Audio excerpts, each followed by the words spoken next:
Hi, welcome to another episode of Reading with Stephen. We're going to continue our series, Ranger's Apprentice, The Ruins of Gorlon. And we're going to start again. We just finished Chapter 1, now we're moving on to Chapter 2. All right, candidates. This way and look lively. The speaker, or more correctly, the shouter, was Martin, secretary of Baron Errol. As his voice echoed around the anteroom, the 5 wards rose uncertainly from the long wooden benches where they had been sitting. Suddenly nervous, now that the day had finally arrived, they began to shuffle forward, each one reluctant to be the first through the giant iron-bound doors that Martin now held open for them. Come on, Martin bellowed impatiently. Alice finally elected to lead the way, as Will had guessed she would. The others followed the wiry blonde girl, now that someone had decided to lead. The rest of them were content to follow. Will looked around curiously as he entered the Baron's study.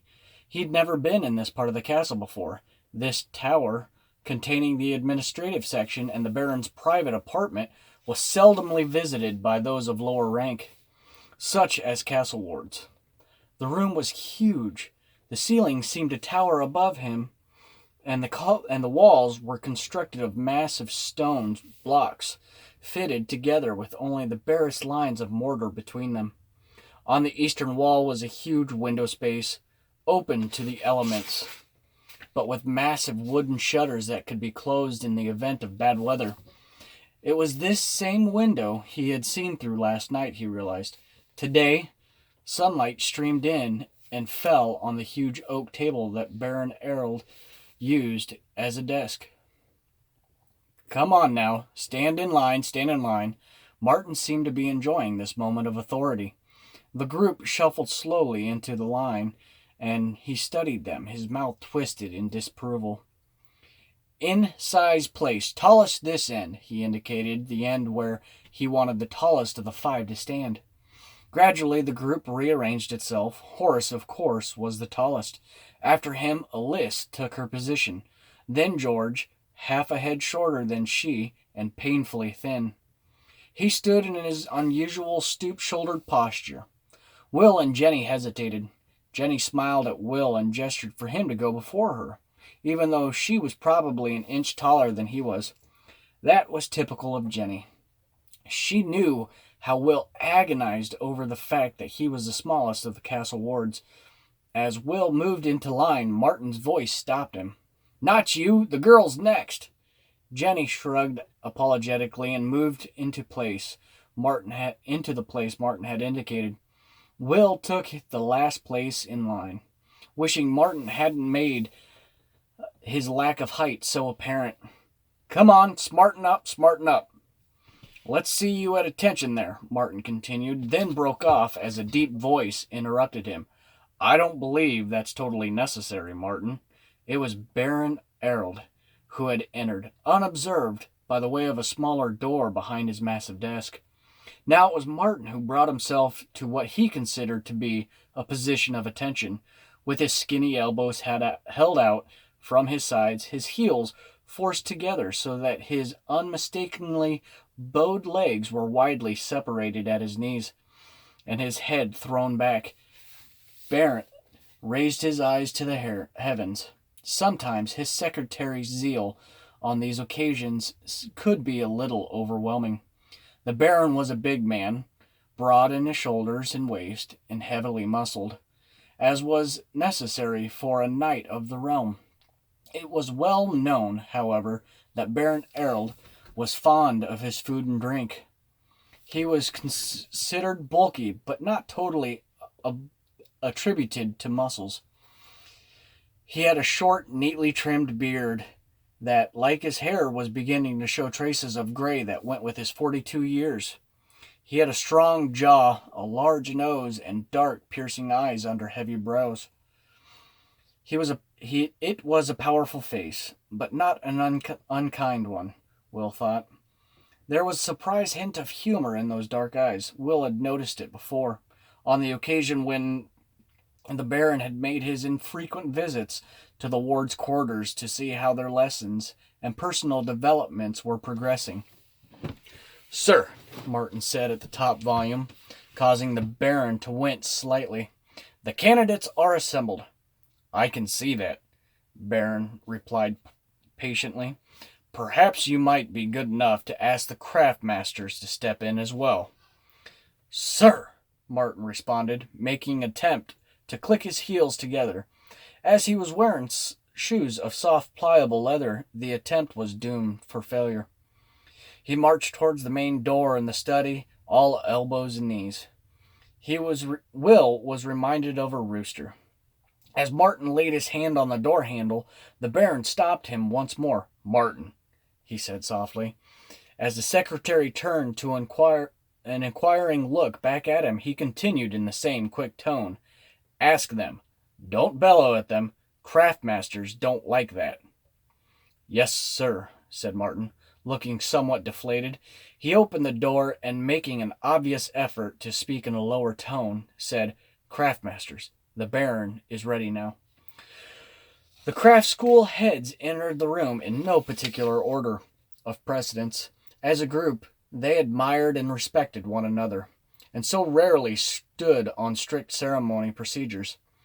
Sir Rodney, head of battle school, came first. Tall and broad-shouldered like the Baron, he wore a standard battle dress of chain-mail shirt under a white surcoat, embezzled with his own crest, a scarlet wolf's head. He had earned the crest as a young man, fighting the wolf ships of the Scandian sea raiders, who constantly harried the kingdom's east coast. He wore a sword belt and sword, of course. No knight would be seen in public without one. He was around the Baron's age, with blue eyes and a face that would have been remarkably handsome if it weren't for the massively broken nose. He sported an enormous mustache, but unlike the Baron, he had no beard. Next came Ulf, the horsemaster, responsible for the care and training of the castle's mighty battle horses. He had keen brown eyes, strong muscular forearms, and heavy wrists. He wore a simple leather vest over his woolen shirt and leggings. Tall riding boots of soft leather reached up past his knees. Lady Pauline followed Ulf. Slim, gray-haired, and elegant, she had been a considerable beauty in her youth, and still had the grace and style to turn men's heads. Lady Pauline, who had been awarded the title in her own right for her work in foreign policy for the kingdom, was head of the diplomatic service in Redmont. Baron regarded her abilities highly, and she was one of his closest confidants and advisors. The Baron often said girls made the best recruits to the diplomatic service. They tend to be more subtle than boys, who gravitated naturally to the battle school. And while the boys constantly looked to physical means as a way of solving problems, the girls could be depended on to use their wits. It was perhaps only natural that Nigel, the scribe master, followed behind Lady Pauline. They had been discussing matters of mutual interest for a while they waited. Nigel and Lady Pauline were close friends as well as professional colleagues. It was Nigel's trained scribes who prepared the official documents and communications that were so often delivered by Lady Pauline's diplomats. He also advised on the exact wording of each document, having an extensive background in legal matters. Nigel was small, wiry man with a quick, inquisitive face that reminded Will of a ferret. His hair was glossy black, his features were thin, and his dark eyes never ceased roaming the room. Master Chub, the castle cook, came in last of all. Inevitably, he was a fat, round-bellied man, wearing a cook's white jacket and tall hat. He was known to have a terrible temper that could flare as quickly as oil spilt on fire, and most of the wards treated him with considerable caution. Florid face and with red, rapidly receding hair, Master Chub carried a wooden ladle with him wherever he went. It was an unofficial staff of office, It was also used quite often as an offensive weapon, landing with a resounding crack on the heads of careless, forgetful, or slow-moving kitchen apprentices. Alone among the group, Jenny saw Chub as something of a hero. It was her vow intention to work for him and learn his skills, wooden ladle or no wooden ladle. There were other craft masters, of course. The armorer and the blacksmith were too. But only the craft masters who currently had vacancies for new apprentices would be represented today. The craft masters are assembled, sir, Martin said, his voice rising in volume. Martin seemed to equate volume and the importance of the occasion in direct proportion. Once again the Baron raised his eyes to the heavens. "So I see," he said quietly, then added in a more formal tone, "Good morning, Lady Pauline. Good morning, gentlemen." They replied, and the Baron turned to Martin once more. "Perhaps we might proceed." Martin nodded several times, consulting the notes he had in one hand, and marched to confront the line of candidates. "Right. The Baron's waiting, the Baron's waiting. Who's first?" Will, eyes down, shifting nervously from one foot to another, suddenly had the strange sensation that someone was watching him. He looked up and actually startled with surprise as he met the dark, unfathomable gaze of Halt the Ranger. Will hadn't seen him come into the room. He realized that mysterious figure must have slipped in through the side door, while everyone's attention was on the craftmasters as they made their entrance. Now he stood behind the Baron's chair and slightly to the side, dressed in his usual brown and gray clothes and wrapped in a long, molten gray and green ranger's cloak. Halt was an unnerving person. He had the habit of coming up on you when you least expected it, and you never heard his approach. The superstitious villagers believed that rangers practiced a form of magic that made them invisible to ordinary people. Will wasn't sure that he believed that, but he wasn't sure that he disbelieved it either. He wondered why Halt was here today. He wasn't recognized as one of the craftmasters, and as far as Will knew, he hadn't attended a choosing session prior to this one. Abruptly, Halt's gaze cut away from him, and it was as if the light had been turned on. Will realized that Martin was talking once more. He noticed that the secretary had a habit of repeating statements, as if he were followed by his own personal echo. "Now then, who's first, who's first?" The Baron sighed abruptly. "Why don't we take the first in line?" he suggested in a reasonable tone, and Martin nodded several times. "Of course, my lord, of course. First in line, step forward and face the Baron." After a moment's hesitation, Horace stepped forward out of the line and stood at attention. The Baron studied him for a few seconds. "Name?" he said, and Horace answered, stumbling slightly for the correct method, and addressed the Baron. "Horace Altman, sir." "My lord." "And do you have a preference, Horace?" the Baron asked, with the air of one who knows the answer before it's given. "Battle school, sir," Horace said firmly. The Baron nodded. He'd expected as much, and glanced at Rodney, who was studying the boy thoroughly. "Battlemaster," the Baron said. Normally he would address Rodney by his first name, not his title, but this was a formal occasion. By the same token, Rodney would usually address the Baron as Sir, but on days like today, my lord was the proper form. The big knight stepped forward, his chainmail and spurs clicking slightly as he moved closer to Horace. He eyed the boy up and down and moved behind him. Horace's head started to turn with him.